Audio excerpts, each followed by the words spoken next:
தமிழில் என்ன இல்லைங்க, இலக்கணம் இலக்கியம்னு பல ஆயிரம் வருஷமாக இருக்கிறது நம்ம தாய்மொழிக்குத்தானே.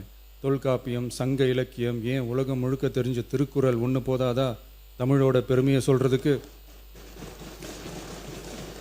இவ்வளவு பெருமை கொண்ட தமிழ் மொழியோட ஒரு அடையாளம் தான் நம்ம தமிழ் தாய் வாழ்த்து. ஒட்டுமொத்த இந்தியாவோட பன்முகத்தன்மையை உயர்த்தி பேசுகிற தமிழ் தாய் வாழ்த்து நம்ம ஊரில், நம்ம தமிழ்நாட்டில் முதல் இடத்துல தான் இருக்கணும். நம்ம இந்திய அரசியல் சாசனமே ஒவ்வொரு மாநிலத்தோட மொழிக்கும் பண்பாட்டுக்கும் பாரம்பரியத்துக்கும் பாதுகாப்பு உரிமையை கொடுத்துருக்கு தானே.